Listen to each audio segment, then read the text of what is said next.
If you've been larger, if you've been smaller, you'll probably know about this. Do you think slim people are treated better, with more respect? It's known as skinny privilege. It's a phenomenon that means that thinner people face fewer obstacles in life compared with larger people. It's the idea that if you're considered conventionally pretty or slim, you then have greater access to opportunities and you're treated better ultimately. And I wonder if you've experienced this. Do you think slim people do get a better deal in life? The number's 0207 862 2222. Sally, thin privilege, this is something you're familiar with, you know about this. It is something I'm familiar with. I work a lot with women who want to lose weight, and they talk about how they're discriminated against because they're larger, living in larger bodies. So the whole skinny privilege works into the pretty privilege thing. Our definition of body shape has never been so narrow, and our definition of beauty has never been so narrow. Kind of Love Island set us up with this back in 2015 when they did the Love Island face, and they determined what women should look like. Blonde, white, skinny. And that was all pervasive because social media just took it on and ran with it. I mean, that's a fascinating thesis. And you might say that if you're large, how would you know whether you're treated worse because you're larger? Because you are large, yes. How do you know? How do people know this? You can't know because it's an omission. Right. You don't know what you're missing out on. But if you then lose weight and get more attention from the opposite sex or get offered promotion, people make assumptions about larger people who live in larger bodies, that they're lazy and all of those things, or have no willpower or self-indulgent. And they attribute all sorts of personality traits to thin people, like kindness or empathy, things that can't possibly to do with body shape and size. I mean, Carrie, I wonder whether you think that is because, even without meaning to, we are very appearance-based. You look at someone and you think, oh, that person's handsome or not handsome, pretty, not pretty, large, small. You make judgments instantly. You're not meaning to, you just can't help it. I really noticed this after I had my second child, and I was I was about 5.5 stone heavier than I am now. And I just felt like I disappeared. I felt like I didn't exist, like I wasn't seen suddenly. So I think it really does make a difference. But equally, I would say it can work against you. I've just done my MA, and in the studies, it's almost like you can't be a good looker and be clever. Those two things. That's another prejudice. That's Absolutely. a whole other prejudice. Yeah, but pretty privilege exists, for sure. OK, let me ask you, Eve, about this. Do you think that we are unconsciously discriminating against larger people, assuming that they're lazy or don't have good personal hygiene or something like that? I think so, but it's partly the 20th century, the century of film, the century of photographs and models having to be slim because that made easier pictures. If you look back, there were really bigger women at certain times of our history. Like Marilyn Monroe. Well, Marilyn Monroe, but way back, big, busty Victorian beauties and all the rest of it. So it changes. I would definitely say if you're tall, you get attention. That's true. I would definitely say if you're open, that open-faced, gentle, sort of welcoming thing, you get attention. Of course, I do think slim women get more attention because give us a call models, on this one. 0207 862 2222. Obviously, we can't see you on the telly, so we don't know if you're very large or if you're very small. But if you feel as if you get treated worse because you're big, or, like me, you've yo-yo dieted so many times, you know what it's like to be big and smaller, big and smaller. God, it was boring even when I was doing it. Hated talking about it. But I definitely know from my own experience, people that I'd worked with regularly for years, when I was smaller, would suddenly seem to notice me and suddenly get quite friendly and suddenly kind of, I don't know, definitely treated me differently. And even though they knew me really, really well, then I put the weight on again and you'd see them kind of recoil again, then come back again. I did keep doing it. It was a great big bore, I must say. But do get in touch, 0207 862 2222. It could even be that when you go to the doctor, you feel that because you're larger, you're treated less seriously and with less respect when you say you're in pain or you're not well. Is that something that you're familiar with, Sally, that you hear people saying? Yeah, and we do make opinions about people in 125th of a second. That's a shutter speed of a camera. We decide whether we like the look of someone or we don't like the look of someone.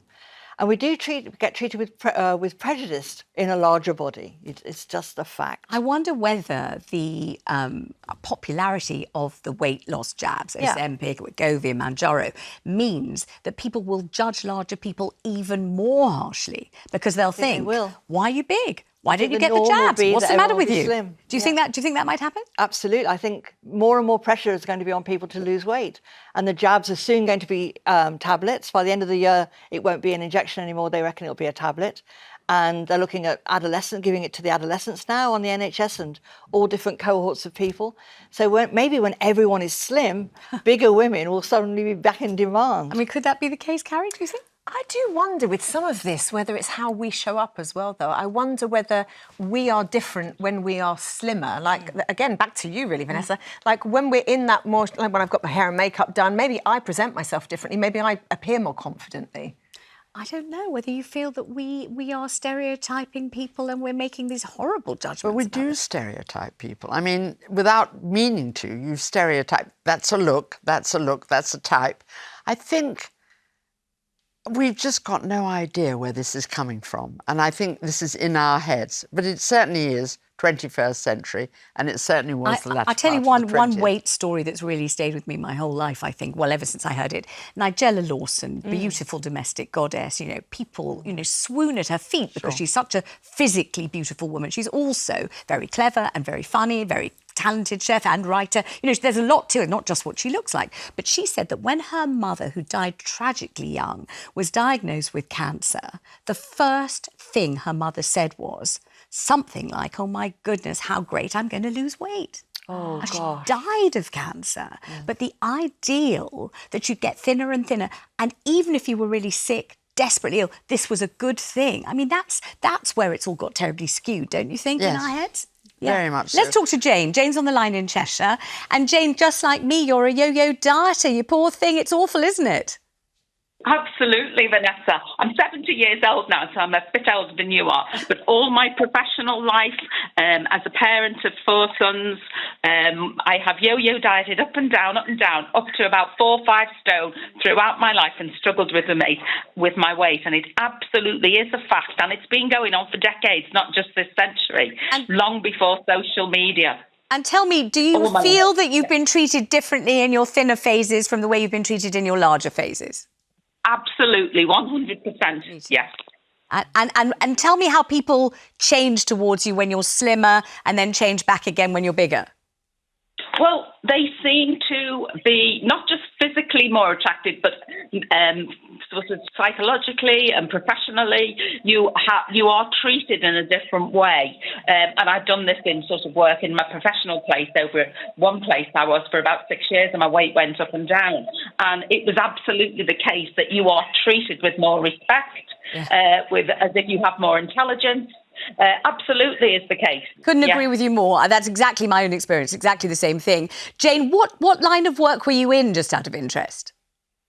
I was a computer programmer from the early 70s and a very professional, working in an environment mostly men, the vast majority male. OK, and your men. ability to program computers was not affected in any way by whether you'd had a few donuts, you hadn't had a few donuts, you'd been dieting and exercising the whole year, or you hadn't. And yet people were Absolutely treating not. you as if your competence increased the thinner you got. That's ridiculous, isn't it? It's ridiculous. It is, isn't it? Yeah. Absolutely absurd. Thank you so much for calling. Let's go to Peter in Kent. Gosh, Peter, this is a rather different perspective. How great that you called, because you used to be a bodybuilder. I did indeed. And I wish we had a picture of you, because I'd love to see it. Tell me, did people treat you differently because of it? At the time, whilst I was bodybuilding, I seemed to gather more respect. As you were larger and there was people more of you. Yeah. Use my size and think, obviously a bit of a lump. But, over the years, through different illnesses and not being able to train like I used to, now I'm looked at completely different. And I bet that's probably pretty hurtful, I would imagine, isn't it? Because, one not well enough to work out, then you are well enough to work out. Thanks, Peter, very much. Let's talk to Diane in West Yorkshire. Hello, Diane. What do you think? Well, I think it's a load of bull, to be honest. I don't know whether we can say that on the television, so we certainly will ignore that, Diane. But you don't think it's any good. Why is that? because I've always been a size 16, 18, and sometimes on a 20. But I believe that it's confidence.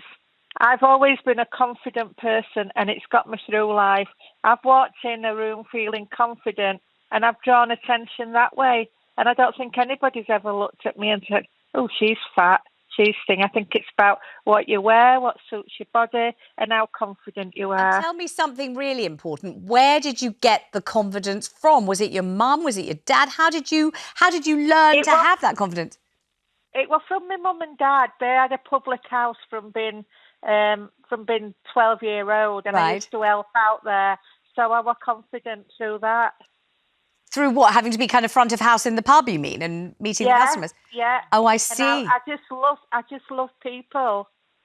Well, thank you very much. I mean, obviously, innate personal confidence is going to see you through many things. And you learn that early. Yes. It sits. And imagine Diane in the pub dealing with clients, learning confidence. Long before most of us Let's talk to Melanie. Hello, Melanie. You're larger and you can confirm you get treated differently.